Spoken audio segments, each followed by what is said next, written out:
Welcome to Trial by Wine. We take a closer look at crimes that highlight how fascinating humans can be.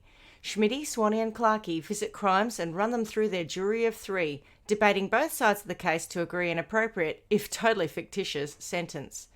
Please be advised, Trial by Wine may include explicit or disturbing content and will include drunken rambling.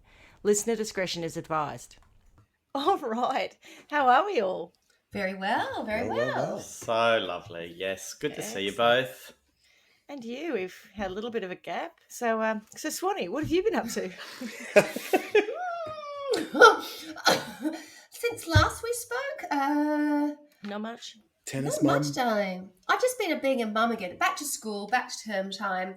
Husband travelling, so it's been quite nice actually, I have to say. Just me and the kids, just doing our thing, settling back into term. So yeah, kind of same old, same old. What about you guys? I know someone's been somewhere nice doing something interesting. Clarky, where have you been? Who could it be? I've seen photos. So yesterday we went down to Melbourne and celebrated my mum's 80th birthday, albeit a month late. COVID kind of backed everyone's social calendars up a little bit. So we went down there and had a wonderful day with family and friends and good food and all that sort of stuff. It was really, really nice. And have you seen the photo, Schmidty? I have, yes. Bron looked wonderful. I was going to say, she's very chic. She is very She's chic. a tidy little number. Oh, yep. She is a tidy little. And goodness. she knew her colour palette well when she presented herself. I was like, hello. She looked really beautiful. Very striking. Did you like that? She may have a remarkable son and son-in-law who bought her the pashmina scarf she was wearing. There you go. It was so beautiful. Isn't it interesting? Sometimes something like that, it's like with my mum, sometimes she puts something on and I think, whatever. And then sometimes I put a certain colour on her and I think, my God, you look amazing. Yeah. And sometimes it's the silver and the grace of the hair that lifts all these other different colours. And I think, wow, I really like that. There's some really good-looking grannies, frankly, these days. It's not like when we were younger that everybody looked like a granny when they were about, I don't know, we kind of got that daggy era. I know that's really awful, but if we had have been born eras before, people were much better dressed, they were well put together. Yeah. But we were sort of the beginning of when grandparents that were a little bit more casually dressed. Yeah. Not grandparents, but maybe our own parents. Oh God, I'm waffling. Do you know what I'm trying it's to all right. say? I mean, you're making me think about my father, God rest his soul, who went around in a pair of hard yakka shorts always. Every day. Always. And a t-shirt. And a pair of slippers. So yes, I understand what you mean about yeah. There Unless was that you whole had to era. dress up. Yeah. Because they didn't have to, and then that casual nature came in, and now we've sort of gone through that, and now older people still dress relatively young. So when your mum's got a pair of trainers on with a pair of jeans and a shirt, it's just that it's cut for her dimensions as opposed to a younger person. They look great. Yeah. I think it's really cool. Well, I got out of the house yesterday. What do you do? What did you do? My sister very kindly gave Tony for Christmas a voucher for a company which we don't sponsor us but should. I think it's called amazingme.co or something like that, or amazing something. Anyway, they'll love that promo. Yeah, sorry. Amazing something or other, yes. Yeah. Yeah, something. Well, anyway, they don't sponsor us, so they should. I'll get the name right when they do. Basically, you pay for a voucher, and they have pre-organised with a whole bunch of shops and cafes and stuff that you go around and you do a mystery picnic. So this picnic was up in Macedon Ranges, and we started at Trentham. I did add a little stop to the itinerary for my sister and brother-in-law, which is the Animus Gin Distillery. Nice. So if you're unaware of Animus Gin, it is absolutely glorious. They have 6 different botanical varieties at the moment, although a couple were sold out. But we got a flight, so we had 3 little gins to try with different tonics and little garnishes, and sat there, Kate and I. Dave didn't because he was the driver, but he watched us as we enjoyed the 3 quite different flavoured gins. So a bit like a wine tasting, only gin tasting. And I took us to the wrong winery to get our wine because that was a little embarrassing. Thank you, Mount Macedon Wineries, for being so polite when this strange woman walked in and said, "I'm on a mystery picnic." And she looked at me like, I have no idea what you're talking about. Good for you. No, you're on drugs. And I said, I think I might be in the wrong place. Hang on. I pulled out a piece of paper and checked it. Went, oh, yep, meant to be at Hanging Rock Winery. Sorry, bye. Brilliant. And off we went back there. We were meant to go to Hanging Rock to have our picnic there, and they were closed because it was 4:30. And so we went to another local park. And so about 10 to 5. Just a park and a park bench. Yeah, Oh, we put our picnic blanket down because I'd brought all of the accoutrement for picnicking, and we had our chairs and everything. And I think we spent about 20 minutes just eating some food and freezing, and then said, "Okay, time to go home." And we came home, but it was really, really lovely, and a good day was enjoyed by all. So that was my big outing. Did Tony enjoy it? Tony is in the UK having his own fabulous time.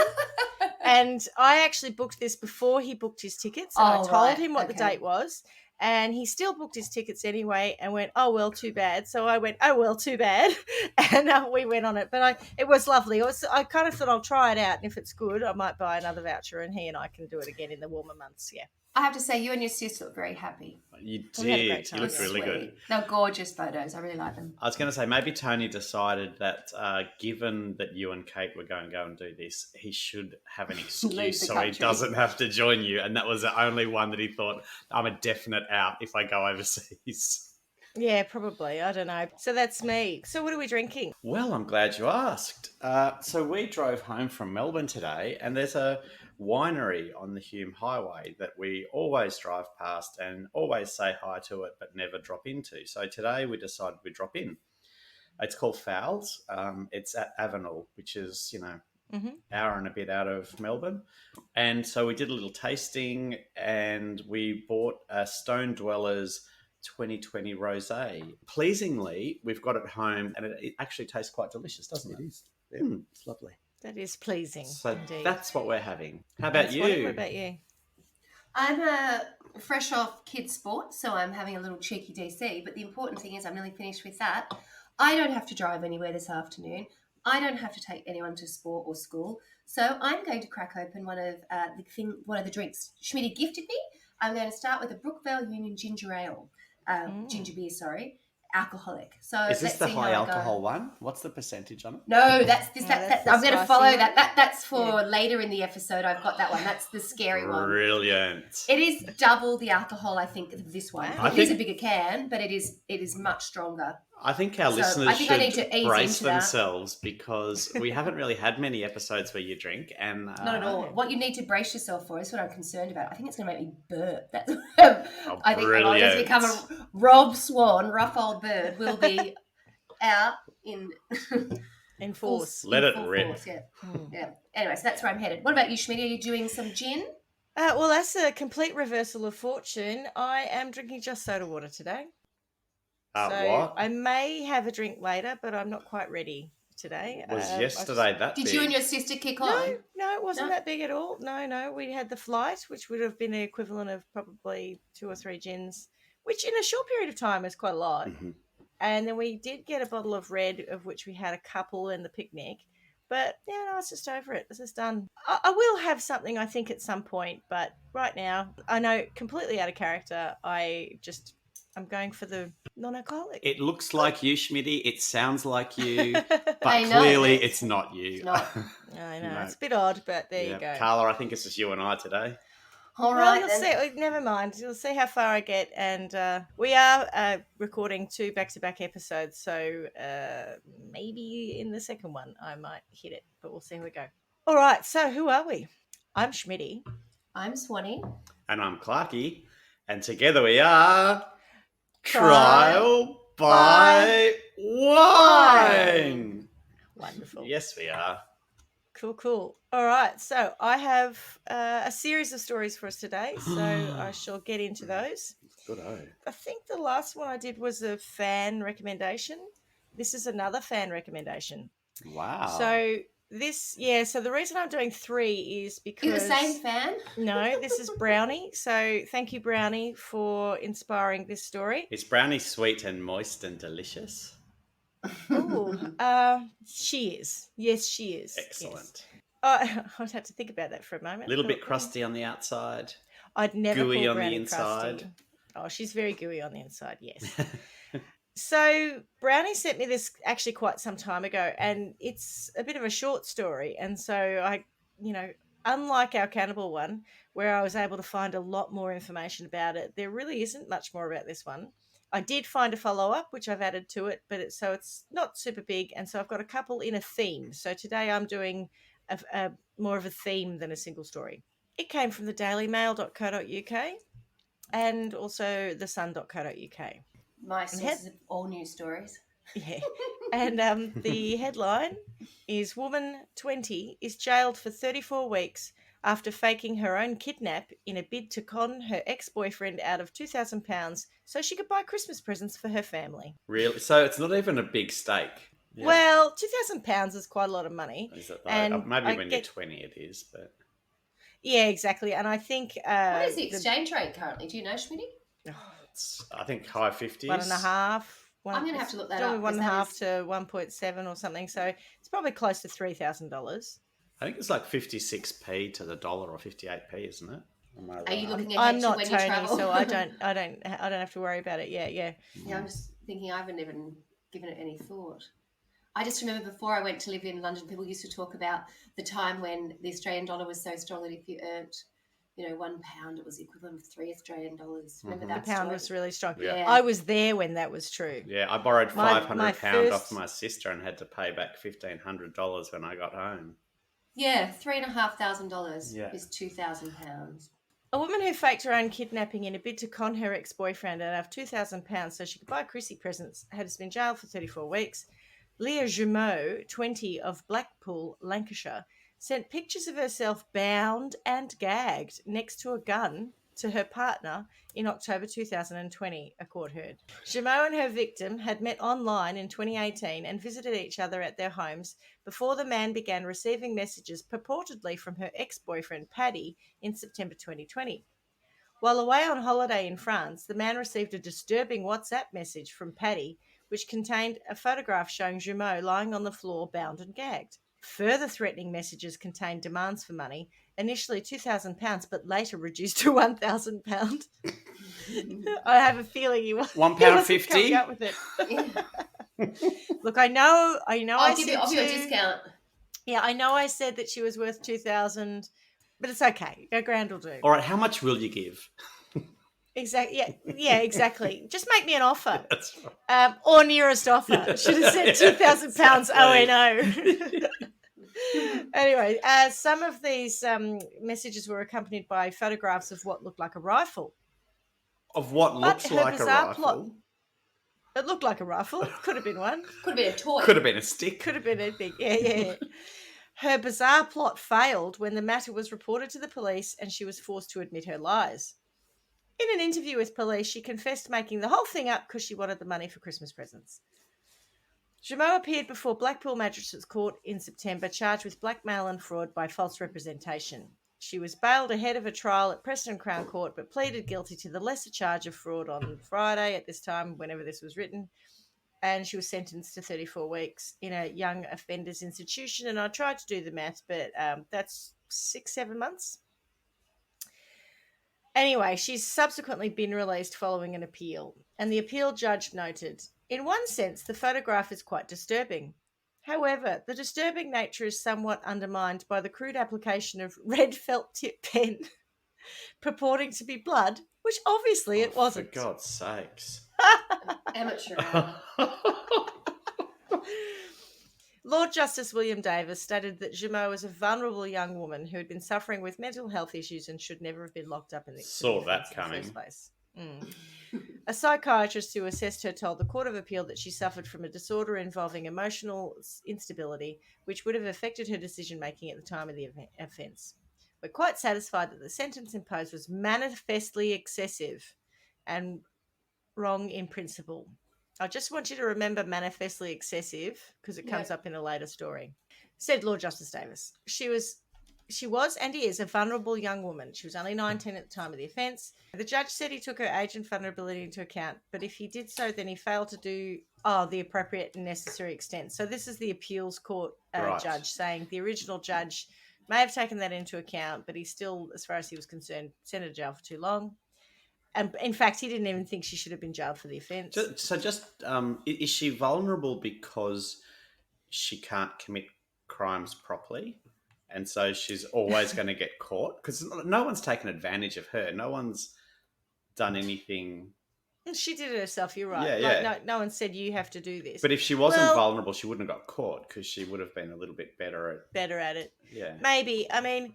Or she at least would have got some money out of it. Well, yeah, she didn't even get $1,000. She's vulnerable and cheap. That's because she didn't get what she wanted in the first place. She's not great negotiating. Yeah. I think she maybe she needs to do some business skills. That's right. She's an entrepreneur. Sales 101. Yeah. Need a win-win outcome for that ransom note. Mark her down, move her on. Then maybe she could do like a little tutorial on promos and different bog off, and she can get discounting. Discounts. Yeah, discounting. But I think she also needs to do a bit of work on just being a product marketer because she clearly thought that the product was worth more to the consumer than it actually was. There's a lot of value judgment going on, isn't there? Yeah. I agree. There were substantial mitigating factors. Her good character, her age and mental health, her caring responsibilities for her child, her early admissions to police, and the substantial delay in criminal proceedings getting underway. Can I ask how many Christmas presents she was going to buy? Were they just for her child? No, I think it was for the whole family. Yeah, good. I don't think if it was just for a child, that would be a lot of money for greedy. Yeah, if it's for a lot of, what would be a great ad campaign for those sort of layaway, pay away. I'm not sure what you call it. Yeah, those schemes that where you start paying. It's called Park, I think, in the UK. Is that right, Schmidty? Or Afterpay. Where you contribute each. Here. Yeah. No. But there's actually lay-by. Yeah, like lay-by. No. There's a booklet that comes with like it. a Christmas club, and you save a Christmas club. That's it. Yeah. Anyway, they say Park. I think what it's called. And they start saying, you only put in, £20 a week, whatever else. You start, January for the whole year, and then at the end of the year, you get a massive Christmas. She needs to be told about that, and then she wouldn't have to pretend that she'd kidnapped herself. Just a little contribution scheme. Yeah, I think there's one here. Yeah. Crisco. Is it Crisco? Oh, Crisco. No, Crisco gives you a hamper. That's a hamper scheme, not a cash. But you can also have but they've changed it. I think presents they've added gone to it. to toys and stuff. Yeah, that's what she needs. She was in custody for 3.5 weeks, and in the appeal judge's view, the proper course for us to take is to quash the sentence of detention and impose in its place a community order for 2 years. So she doesn't completely get off. What? But she has to. What's the community order? Service. Like what? Community service. Like go around and tell her story? Probably clean. Don't be an idiot like me. Maybe that's part of it. But I think you've got to go and show up and clean dust public toilets or whatever. Do stuff. You got to do stuff. Or gardening or whatever. And so she was freed the day that this appeals case happened. So she'd been in jail for about 3.5 weeks, got appealed, and then she got out. And that's pretty much the story. As I said, short and sweet. I think the bit that was amusing about it was that she'd photographed herself. I was impressed by that because I was trying to take selfies with Kate yesterday. It's all about the angle of the arm and all the rest of it. So bound and gagged, did she have a selfie stick? Did she have to set it up on timer and then run and quickly put her gag on and pretend that she was bound? I had this idea about the comedy of how she was even setting that up in the first place. Someone's pouring a drink. Oh, I was trying to do it quietly. Were you really? Yeah, I was. That's all right. I usually just cut those sounds I'll leave it in when they come through. It's rare that Swanee does that. Sometimes I do. I've got it in my trial by wine. Yeah, that's it. There we go. That's a big glass. Isn't it? It is. I'm thinking with this, because they're all on a similar theme, you might want to hang on to sentencing for the end. Is that all right? Sure. Yep. All right, so now this one is so shameful, I could hardly believe it. It's awful. That's saying something given that what we talk about from week to week. Well, yeah, this is bad. So from ABC News Australia, I got this one. It was also reported on sbs.com and the Sun, com.au and the sun.co.uk. But I've taken the following from the Law Project as it was plenty of detail and had done the work for me. Are you ready for it? Yeah. Scammer blackmailed parents of dying baby. What? Mm-hmm. Shameful. This is escalated because that first one was quite tame. This is going to be nasty, isn't it? Yeah, I'm doing bookends, top and tailing. Right. So Jay and Deanne Windross were parents of their 11-month-old daughter, Amia, maybe. Amia, sounds right. Yeah. Amia was in hospital dying from a neurological disease which caused her to have an ineffective swallow reflux. She required a stomach tube so she could receive nutrients. She had virtually no body tone, couldn't raise her head, suffered great physical discomfort, thrashing about constantly, and could sleep for only 15 minutes maximum at a time, and only while being held by one of her parents. So, as you can imagine, that would have been extremely tough on the family. Deanne used her phone as the main way to take photos and collect memories of her daughter. However, she didn't back up her phone on the cloud, a bit like me, and this meant that if she lost her phone, all those photos would be gone. Mm-hmm. One day, Jay and Deanne were at the Chadstone shopping centre. Let's call it Chatty. One day... Isn't that the biggest shopping centre in the Southern Hemisphere? It's pretty big, yeah. One day, Jay and Deanne were at Chatty, and Deanne went to the bathroom taking her Samsung phone with her. She placed her phone on the toilet roll holder and accidentally left the bathroom with her phone still on the holder. Is that a thing? Yeah, I did it once, not with a phone. I had my purse. I put my purse there, and I was actually in America. I was in... And you left it there? Vegas. Accidentally, yeah. And I walked... You have so much in common with everyone we talk about. That's incredible. I'm a normal person. Yeah, but I walked out, and I walked maybe a couple of minutes walk because it was another massive shopping centre. And then I realised... I was like, oh, my God. And I raced back because, of course, I'm in America. It's got my credit card. It's got everything in it, apart from my passport. And I get there, and just as I got into the toilets, a woman came out holding my purse. And I said, sorry, that's mine. And she's like, oh, okay. And she sort of looked at me as if to say, am I going to argue with you? And I was like, that's mine. And she's like, okay, and handed it over. So no harm, no foul. But I can see exactly how that would happen. Yeah. Whereas I was going to say, how on earth does that happen? But there you go. But this is also contextually a few days before their daughter died. So their daughter is in hospital at this point in time. So we've got to assume that there's a lot of stress going on. Yeah, a lot on her mind. Yeah. Schmidty, just where do you put your purse now when you go to the toilet? In the same spot? Yeah, they're big, the toilet roll holders. It's not like a little one with... Yeah, I just wondered whether you put it on your feet or something so that you didn't have the same issue. There's a sliding scale. If you've got your purse, whatever, in a handbag, you look for a hook that's on the back of the door. Yes, that's right. That's your starting point. And then you work down. You're right. You work down from there. Learn something new every day. And again, depending on where you are in a public toilet, the condition of the toilet, the condition of the floor, the condition of everything. There are a number of variables that will depend where it is the cleanest, driest, whatever. Is there like a tick start from the top down. No, you do. Is there an app on your phone where you go, I tick all these things and then therefore I should put it here? An example would be, I was at the beach the other day and to go, and I'd had bathers on at the beach and I wanted to go and have lunch with my kids, and it wasn't like a change room, and I had to go into a toilet.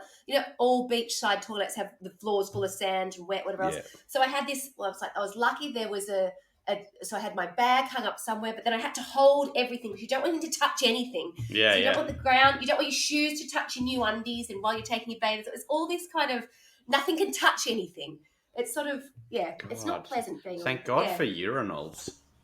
Yeah, I think you've got it pretty I easy. think they are pretty disgusting also, having had to clean the one at Kyneton a few times. Yeah, but you don't have to touch them. You just walk in. You don't have to hang a handbag above it. That's really the best. God, no. That would be the worst. Then you guys would be in real trouble. Yeah, I'm not putting my phone balancing that on the urinal. You just swing your bag around, wouldn't you, actually, and be one hand? You're fine. You wouldn't need they only need one hand. That's you only need one hand. Just move your handbag around out of the way. Have a shake, and then away you go. Off you go.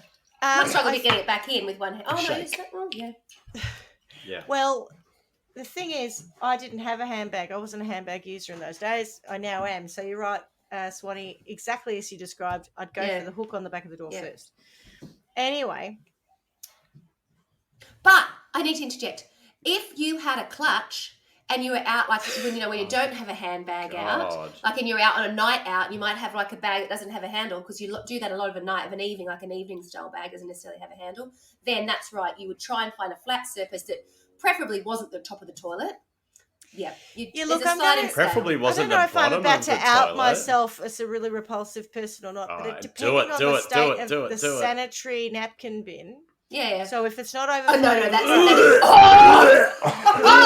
No way. No, Schmidty. No. Not listening. No. No, no, like it looks like it's been empty. You better edit that Recently, out. yeah. No? You're going to No? get a rep. It's a no.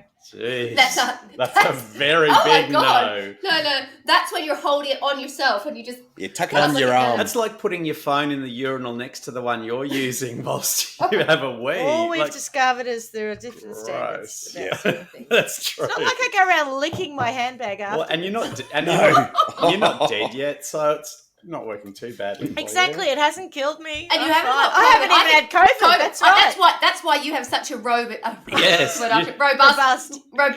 immunity. system. Yeah, It's because you go, I'm going to tell you what I'm going to do. I'm going to take a chance here. I'm going to put on top of that and see if I get sick, okay? Exactly. I reckon. I like to tell you, some of the Bulletproof. toilets I've gone to the toilet in are so disgusting across the planet. They're so I bad. agree. I reckon COVID's yeah. got in your system about 6 times, and every time just gone, fucking hell, I'm out of here. I'm not up for that. COVID looks at me I'm and no it match. says, I'm not taking my chances. That's No right. match. No match. I'm not going to do that. So, like me, soon after, she realised that she'd left her phone in the bathroom and ran back to find it. However, it was gone. She called out to passers-by in the hopes that whoever picked up the phone would hear her and give it back, but it didn't happen. She went to the Telstra and Samsung stores to see if the phone could be tracked. And she also went to the Chadstone Centre management to see if the phone had been handed in. She called the phone a total of 105 times in the hope that the person who took it would answer. And unfortunately, no one did, and she didn't recover it. So Jay posted on his Facebook page their situation and offered a cash reward for whoever returned the phone. His post was picked up by a number of media outlets who widely publicised the appeal to locate the phone. And now enter Bitchface, otherwise known as... Knew it was going to be... I knew her name would be something like that. Gina Hardface Bitch. Well, her name is actually quite hard to say, so maybe I'll just stick with Bitchface. Does she have a pretty name? No, she has a Malaysian. I think she's Malaysian. Malaysian name. So Siti Limits? Nur Hidayah Kamal. Indian city? No. Well, I'm pretty Could sure be. she's Malaysian. Okay. Yeah. Okay. The defendant. She became aware of Jay and Dean's situation. She didn't have their phone. That was what I was going to Find ask. 'Cause we it. had to assume the person who took it was a woman, unless it was a male cleaner, right? And there'd normally be only ladies in the ladies' toilets. It was a woman, yeah. Okay. But she didn't take it. She wasn't there. Okay. She decided to message Jay anyway, claiming that she did. Oh. Yeah. Throughout the following conversation, City did not have the phone at any point in time, but the Windrosses thought that she did.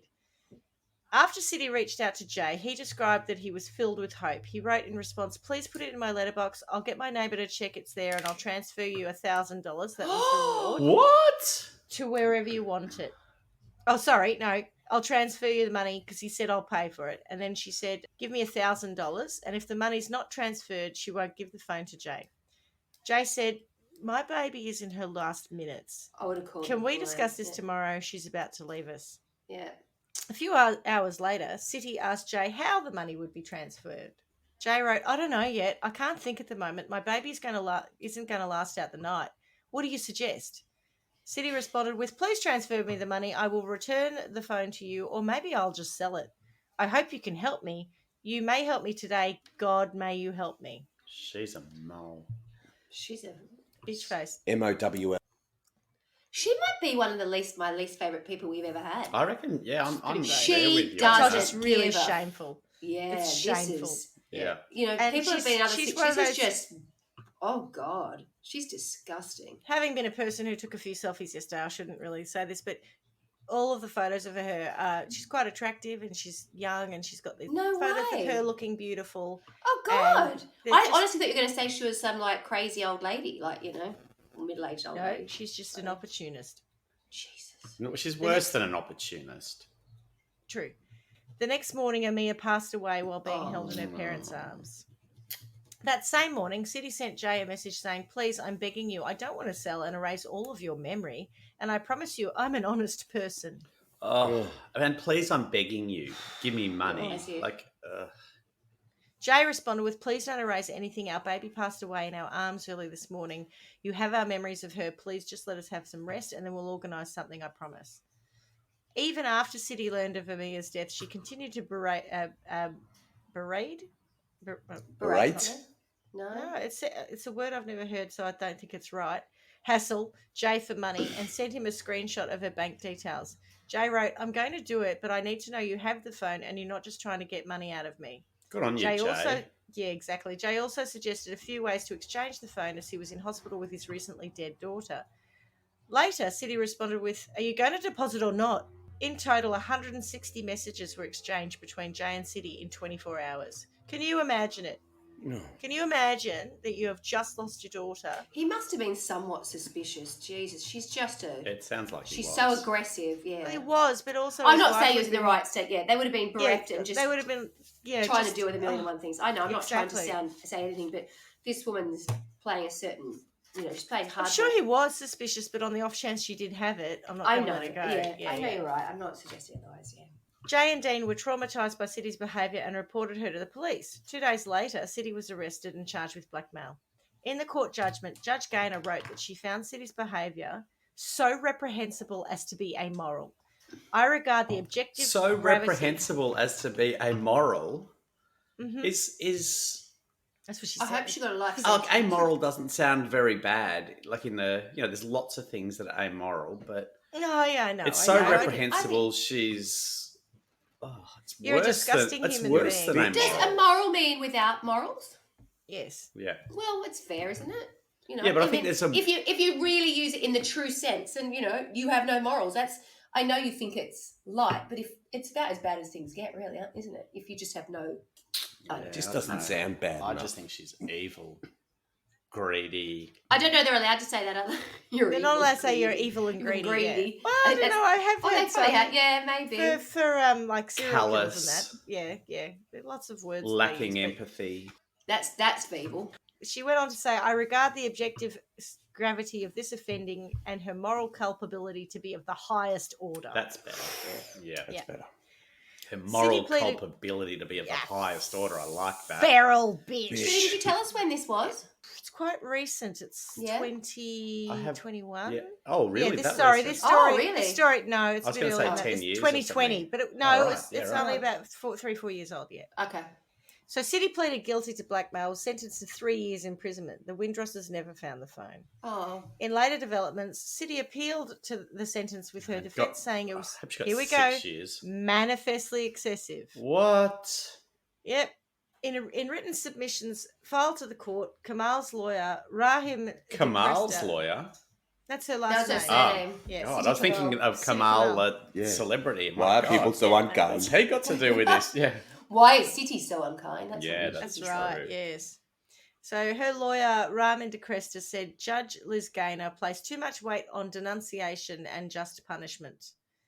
The likelihood that the judge was overwhelmed by the nature of the offence, giving too much weight to the aggravating features and giving too little weight to the facts in mitigation is irresistible, he said in court documents. I'm not even sure what he's saying there, Yeah. apart from you I paid too do. much attention to how terrible she was and you didn't think Yeah. about all the things that mitigated it, of which there No, were I none. think isn't he saying you were more concerned with the fact that these people were in such a terrible state that it was more that you Oh, were yeah, worried it about could be. those kind of things, so that you were Yeah. swayed by the bigger yeah. emotions involved with Yeah, someone yeah. losing their child and Yeah, having so to deal if with you this, just this conned a silly normal girl who person just who wasn't, that'd this be silly fine. girl who just happened to do the wrong thing. It was just a bit of a coincidence. The kid was dying. Yeah, bullshit. But anyway, yeah, I think that's what the angle they were going for. Whilst it is true the offending was persistent, the victim was vulnerable and the victim high impact. It lacked many other aggravating features, he said.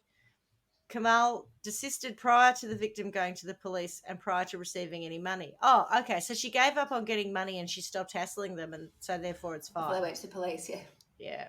But Crown Prosecutor, so this is to do with the appeal, Crown Prosecutor Justin Lewis said Judge Gaynor's description of the crime as amoral was entirely justified. Woo! That's good. Hey. The sentence imposed in this case was well within the range of sentences available, he said. So, in February 2021, the Court of Appeal dismissed the challenge, ruling Kamal's crime was reprehensible, opportunistic, and callous. There's that word for you, Paul. Mm-hmm. And found that Judge Gaynor was not distracted and was right to assess the offender's culpability as high. The fact that the judge described the offending as amoral does not point to any error. Chief Justice Anne Ferguson and Justice Stephen McLeish wrote, they found the sentence in this case, while stern, was within the available range. And now Kamal will be eligible for parole in April, so this is 2020, and is to be deported to her native Malaysia when released.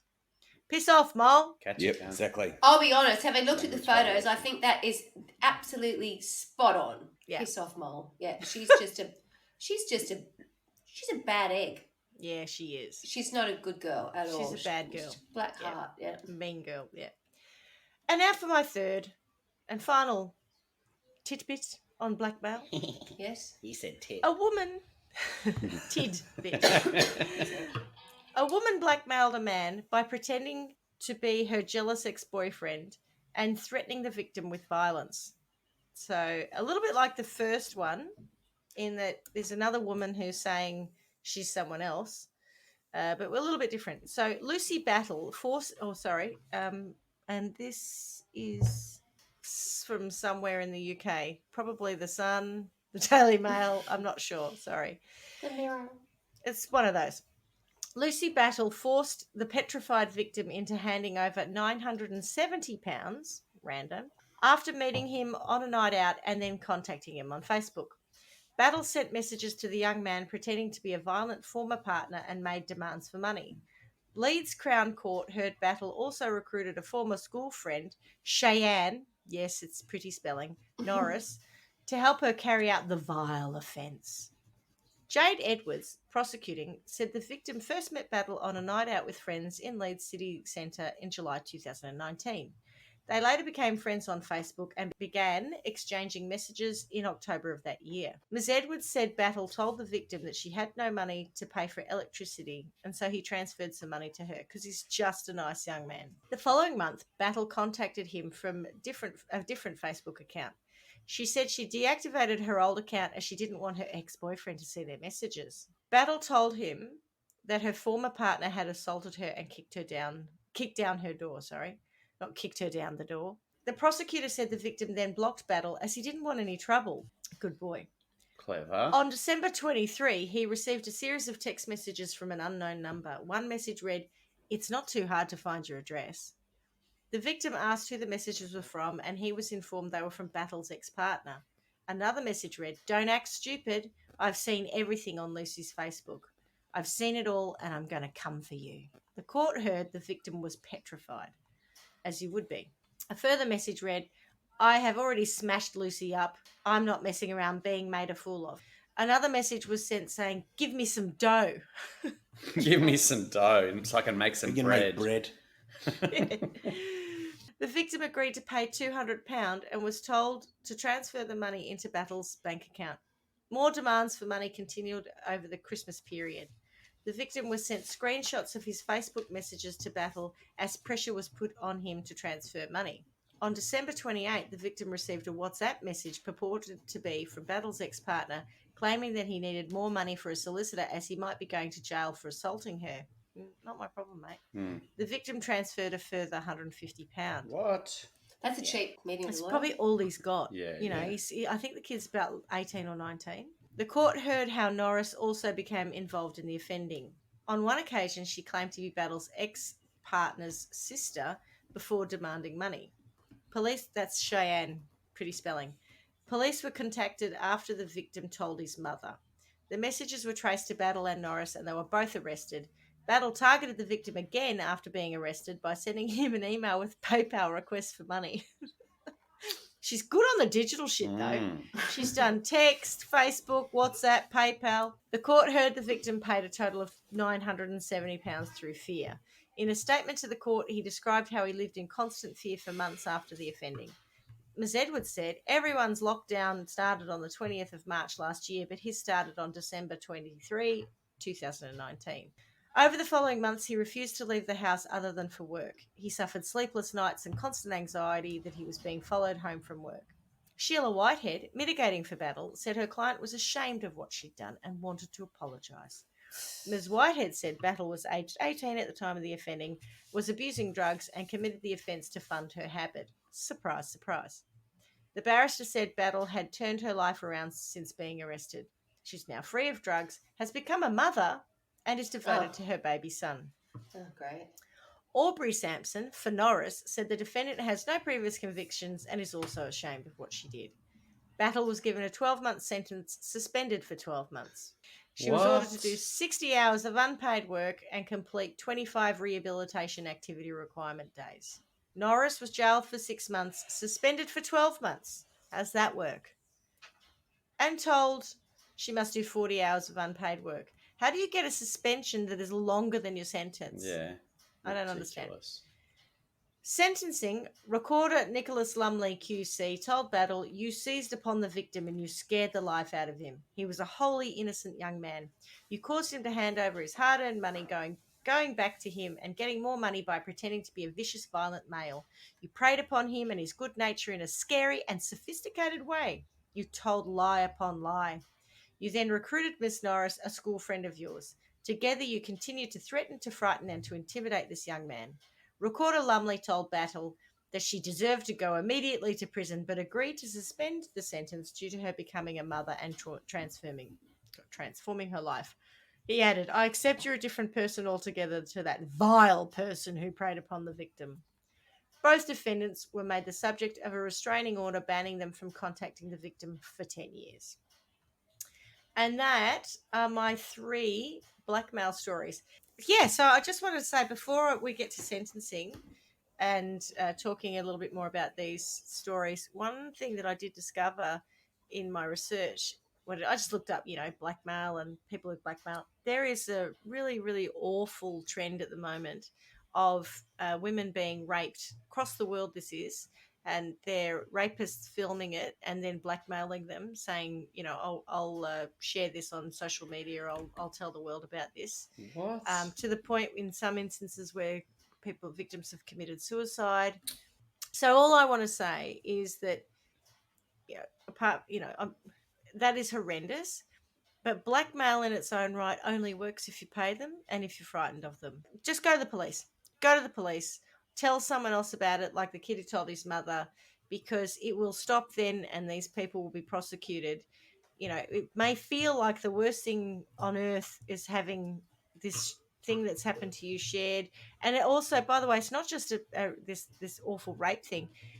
Photos that are on your phone, if you've taken intimate photos of yourself, or you've got things that you don't want shared. If someone is blackmailing you, saying that they've got them and they'll share them, it's not the end of the world if that does happen. It is not worth the incredible anxiety and stress created by blackmailers. Anyway, that's my little very, very shallow kind of dive into blackmailing. Blackmail. Good stories. Good stories. So, what do we think about these people? Aren't they gross? There's some definite. If there's a blackmail spectrum, and there's a spectrum of people who are kind of nasty and evil, I think we've got some people at one end and at the other. It's not like they're all the same. They're all very different, I think. 100%. I think the Christmas girl, the first one, was just ridiculous. Like, she wasn't even very good at it. Opportunistic. Probably, they did say she was suffering from mental health issues at the time. She was using felt tip pen. Like, she just didn't do a very good job. So I just think she's an idiot. But the one with the baby and the photos and the phone, it was so awful, yeah. And even this last one of just harassing and intimidating a young man who's done nothing wrong, nothing at all. Like, it's not like he attacked her or he did anything she just met him. He was just an unfortunate victim who she just met out on a night and thought, right, I'm going to hit you up for all your cash. What's interesting for me is the sentences for the second crime versus the third. So Kamal got 3 years and deportation. She didn't actually get any money. I mean, keeping the type of person she is aside, she didn't actually get anything, but she got 3 years and deportation. The 2 in the UK got £970 and suspended sentences. So they actually did get money. They actually succeeded in their crime, but got suspended sentences. It's interesting. And our legal system is pretty much based on the legal system of the UK. So it's not really about significant judiciary difference. I think it's, I don't want to sound like the defence lawyer for Kamal, But I do think the fact that the circumstances of who she was blackmailing and at that period in their life. I think that's important because she wouldn't have known about that if she hadn't seen him on the news, right? No. Yeah. I think it was on his Facebook. I think or whatever it was, it would have been presented as we're in this dire situation. It wasn't like we've just had our phones stolen. She knew from the outset what she was dealing with. So she chose to. She chose to go down that path. Yeah, she knew what she was dealing with. But then so did the other one. That's right. Yeah. The both of them, the ladies who were just, hitting up ex-boyfriends or just someone they met on a night out. They just. There does seem to be a tip for for hot offenders is after you've been caught, go and get pregnant and have a baby and say you've totally changed and you're a mother now. Yeah. Dream. It's like when it does all the time. It's like when you're in jail and you say you found God, you get out. Correct. All of these things. It's like there must be like a textbook with those kind of things. Yeah. Maybe it's an app as well, and you just you have tick a baby, these boxes. Find God. Yeah. Wow. So I've got 3 punishments, I think. Mm-hmm. So starting with the first girl, Christmas. What does she do? Christmas blackmailer. I just think she needs to go and attend life skills classes for 12 months or something. There's nothing. She just embarrassed herself more than anything else. She probably caused someone a bit of grief and annoyance, but really, look at yourself. Just look in the mirror for a little bit and go and get a clue somewhere. And she denigrated all the Paddies in the world. Like, why pick the name Paddy as your boyfriend? It doesn't sound very threatening. It doesn't. My boyfriend Paddy is going to get you. Yeah. Yep. If she was Irish and she said my boyfriend Paddy, you'd go, well, that makes sense. I think Jeannot doesn't sounds French. It doesn't. Maybe Jeannot is like what's her name? Irish. Jeannot. Something Jeannot. Well, if I'm saying it right, it's spelled. Yeah. Spelled. It's Jumeaux. That means twins. Jumeaux. There you go. That was lucky. It was one of the 7 words in French that I knew. I was thinking, God, how did you know that? But then I can tell you how much she has. There is a story. You do have. That's true. Yeah. I do have a story that relates to that absolute word. So when I was pregnant with Alexander, my eldest son, the first time I ever went to Saint-Tropez, we went to a beach club and it was called La Plage de Jumeaux, I think, which is the beach of the twins. And it was, of course, some men who owned, I think, the twins. And then several years later, I went not knowing that I was... Sorry, was that Twin Beaches instead of Twin Peaks? Yes.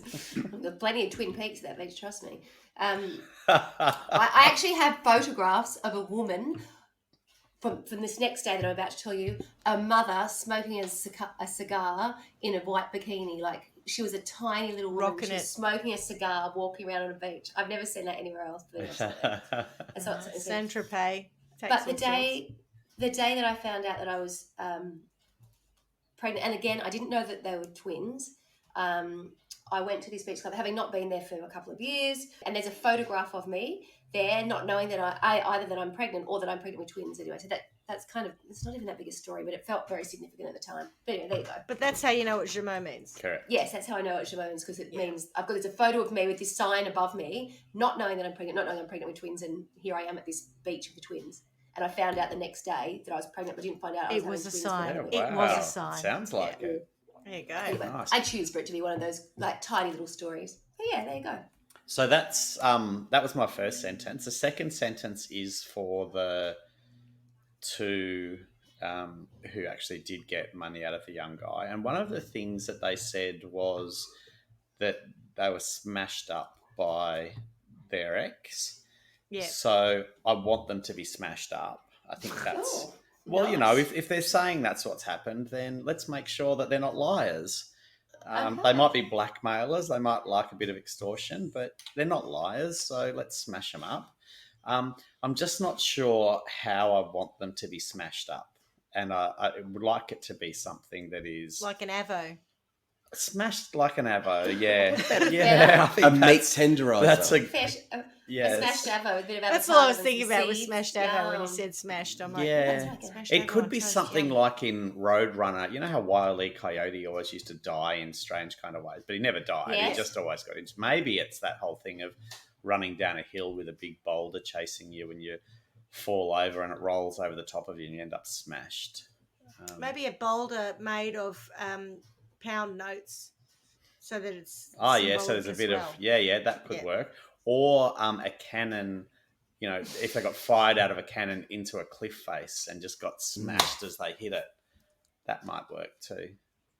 At least that could work. At least then sure, that would be very effective. then they're not liars, so that's important, I think.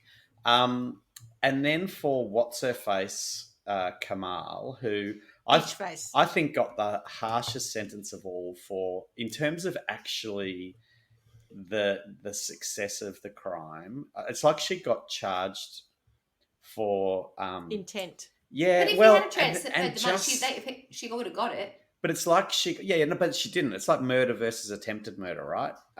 She is an awful, awful person. I don't have any time for her behaviour, but in terms of the actual crime, I think it was probably harsh. That said, going back to the discussion we were having about, you know, leaving things in toilets and where you put your bag, and then we got onto the sanitary bin. I decided I was going to cut that out, but now I've got to leave it in. Leave it in because I decided that, you know, you can get that's a crime. You can get those ball pits, and as a kid you dive into them. There's all these coloured balls, and you jump in. Like at IKEA. It's like the best Home fun. of disease. Yeah, IKEA used to be like that. Well, what I want is for her to run up and jump into a ball pit, but just as she leaves the ground, the pit is going to turn into a pit of sanitary napkins, and then time is going to slow down. So she's going to go, notice that she's diving into a pit of sanitary napkins, and then time stops, and so she's just going to slow-mo through the air, knowing the horror of what's about to happen, and then she can just plunge deeply into the pit of sanitary napkins. Obviously used, Obviously used, yes. Maybe the spot where all those bins get emptied into, and then they get taken away, and then they must all end up in some massive big pit. That's what I want her to dive into. I'm hoping they just tip them into a furnace. They might burn them. I think they burn us. I think they burn Well, them. maybe before they burn them, they should use them as a punishment tool. Because it says they all say cleaners do not empty, so they're not intended to be emptied. Don't touch. Standard. Yeah. No, you're just supposed to store your wallet on top. Yeah, save it for Kamal. Nowadays, I might even wipe a bit of stop it. Dettol over it afterwards. But anyway. Afterwards? Because I've left it there, so I'll just clean it off after. The sanitary bin or your handbag? No, my handbag. Oh, that's all right. Yeah, I was going to say, Why don't you just wipe the sanitary bin first? Job done. You're so repulsed by that, but my ass is literally sat on a seat that everyone else has defecated and urinated. Oh, right. Oh, well, that's my sentence. There's germs galore in a public toilet. I don't think you can avoid them. That's my sentence anyway. All right, good one. Over to you. It's given me some food for thought. What about you, Swanee? Okay, well, I'm trying to get to why these people committed these offences, crimes, and I think it all comes back to money in all three of them. So the first one I do... It is blackmail, so that makes sense. Yeah, that's all they want. They just want the money. Well, I don't think that there's anything more sinister than that. Do you know what I mean? They're not... I reckon for the one in the middle there is. She was just... Yeah. But we can't paint too much of a picture because we don't have too much detail about, the backstory. Or we could invent trial by one fact. What we do know is that Christmas potentially had some other issues going on. So I don't want to be too hard on her. I think she was more, she was a chancer really. She got caught, but I mean, it's more through, I don't think it's really stupidity, but she might not have been the brightest in the bunch. Yeah, and she was blackmailing her ex-boyfriend, so for all we know, there's a bit of, emotional... stupidity stuff. It's stupidity, but she might be jealous. She might be... She might still love him, Yeah, or so I don't know that I really want to do... Or, so I don't really want to go hard on her. I don't really... give her a slap on the wrist. I'm not that bothered. She just, I think she needs to go and get some life lessons and work out how things really work so that she could have at least negotiated something from 2000 and getting nothing, how that might work. So let's just park her. City... she really upsets me actually, and I think what I'd like to see for her is I think that she is totally motivated by money, didn't care at all when the people were pleading with her to say, please just give us a moment, because even if she'd wanted the money desperately, if she had played it the right way, she would have the money.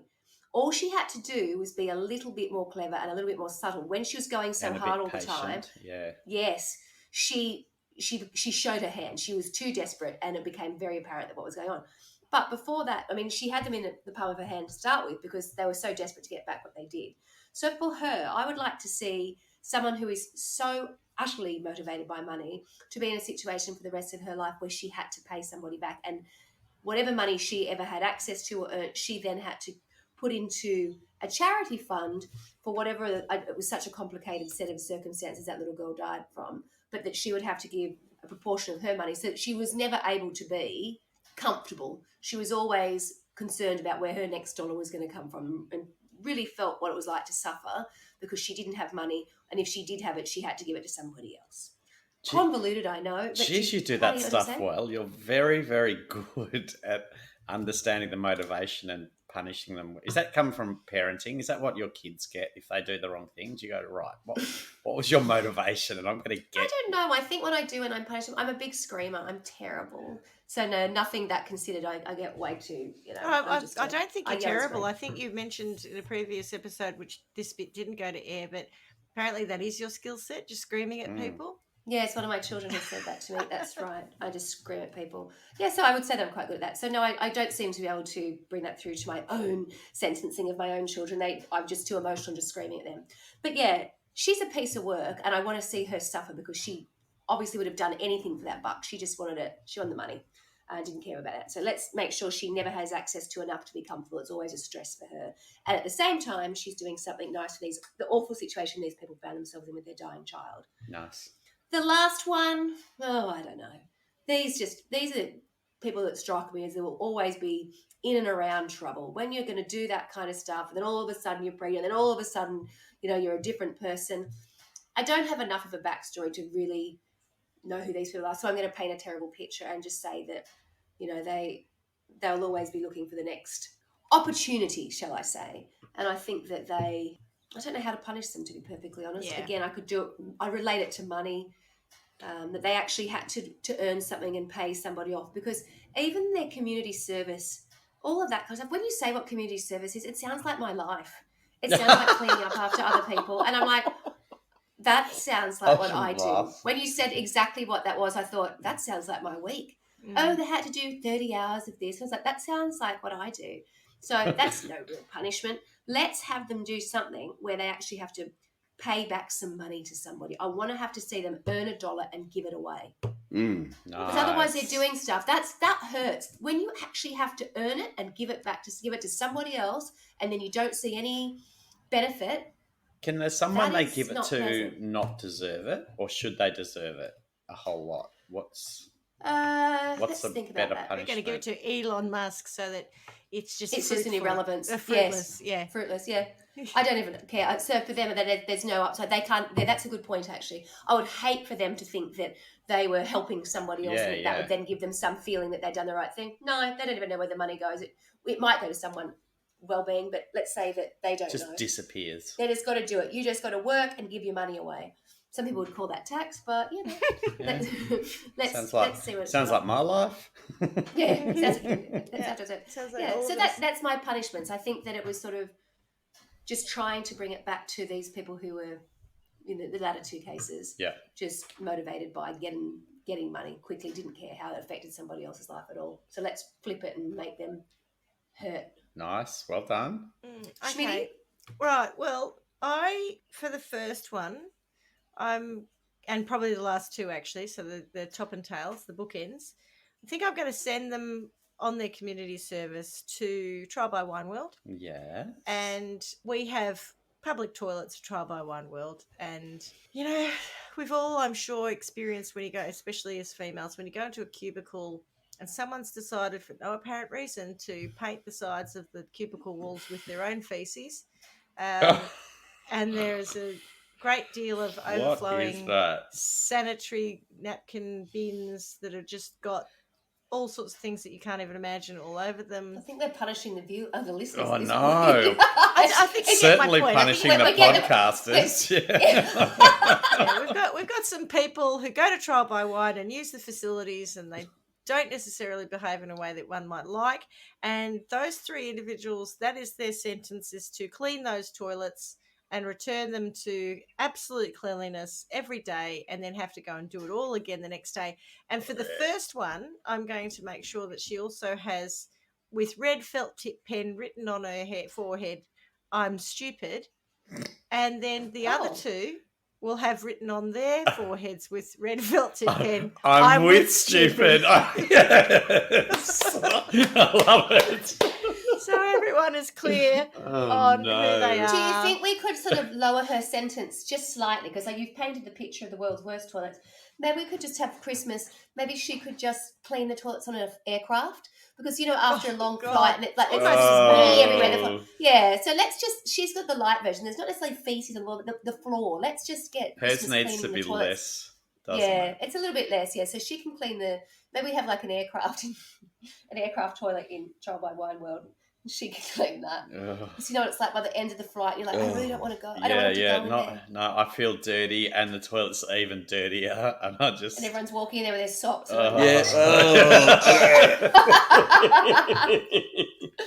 Oh, God. I'm very fortunate. I have a terrible thing where I suffer from edema, so whenever I fly, like my feet really swell up. So if we've got to get off a plane, I've actually got a long flight, particularly if I've got to know that I've got to walk, or I want to go out, I want to look like someone who doesn't have massive cankles. I need to keep my feet either raised and also ideally keep my shoes on. And that is a gift, frankly, because the idea of walking around in socks on a plane is something that makes me, because when, and obviously my kids, when I'm taking their socks off, I'm gagging. A handbag on a clean. Maybe not. Yeah, probably not. Carla, if you do that going into the men's, if they've tried to stand up in the plane whilst they're weeing, invariably it'll be on the floor. So your socks would just be like a sponge. Yeah. I know. I've mopping seen it. that up. I know it. Nice. Yeah, enough about me. Sorry, guys. Good chat. That's all right. And now down to City. Because, I was sort of thinking she did this thing and she created even more trauma for these individuals in a time that was already incredibly fraught for them. So I was like, what would be an adequate crime for her on that? And I was thinking about Paul sending her diving into a giant pool of used sanitary napkins. And I was thinking about you saying she had to give money to someone. But I think if I look at the images of her, she's very motivated also by what she looks like. She's very pretty, as I mentioned earlier. Pretty City. Yeah. I think we're going to give her a really shit haircut. We are going to remove her... False eyelashes. I was going to say that. No access to funds for anything that is fashionable or attractive. She's going to have to wear the grandparents' outfits we talked about at the beginning before grannies got cool. Before my mum looked so stunning in her 80s. Chic, that's the word we're looking for. Yeah, and in point of fact, we might even, I'm sure I could maybe find a pair of hard yakka denim shorts nice. With a belt and a polo top, and that's what she's allowed to wear for the rest of her life, and have a bad haircut, no makeup, no nails, no luxury items of any sort, because I bet that's what she was going to spend that money on. Could you? I love it. Could you also add an irreversible botched plastic surgery job? Yeah, we could. On her face. Yeah. Because after all, she is a bitch face. Where she can't hide it. Yeah. Something to do with her lips. Or a bad nose job. Or, remember Catwoman? A droopy side of her mouth. Yes. Resting bitch face. Yeah, Bell's palsy. That would oh, God. Jesus. All right. All right. Too far. Move on. Touch too far. I mean, you started out saying you felt that her 3 years was a bit excessive, and then ended with Bell's palsy. Well, so, no, I feel sometimes you confuse me. No, but in terms of the crime, I think the 3 years. But I think in terms of punishing her for who she is and how just what an all-round shit bloke she is, I just want her punished for that. And I'm happy with a permanent case of Bell's palsy. Okay. I will add, because I did look it up before while you were talking about it, the definition of blackmail has got nothing to do with whether or not you're successful With black in or male? receiving. Oh. Is that right? Yeah, it's nothing to do with whether or not you're successful. It's the act of demanding money from someone or demanding something from someone with the intention of shaming them or, That's good to harming know. them. So what she did is Whether you're 100% successful or blackmail, whether she got a cent or not. Yeah, but I Yes. think it's like theft. If you steal $50 or you steal $1 million, the punishment should be worse. You know, it's not like it's a one size fits all. And if you commit blackmail and actually so from the person who you're trying to commit blackmail against, if they're more of a victim if they've given money than they are if they haven't given money. So the extent of the blackmail is bigger if they pay. And back to your question, Swanee, about black or male. It's originally a term from the Scottish borders, meaning payments rendered in exchange for protection from thieves and marauders. The male part of blackmail derives from Middle English, what we say. Ye olde worldy. Ye olde worldy. How people what speak they speak in trial by one world, in peasant and world. in peasant world, that's right. Yeah. So everyone will understand that, yes. And it's spelt male as in M-A-L-E, meaning rent or tribute. There you go. So that's where the term comes from. Okay, so that is my story for today, or my stories for today. And again, I'd like to say thank you, Brownie, for bringing us a Christmas gift, otherwise known as Leah Jeannot, or whatever her name was. Thanks, Brownie. And Thank you. Thanks, Swanee and Clarkie, and our weekly guest, Woo. And as I say, every week, miss you already. Miss you more. Ciao. Ciao, ciao. Bye, everyone. Arrivederci. Until next time.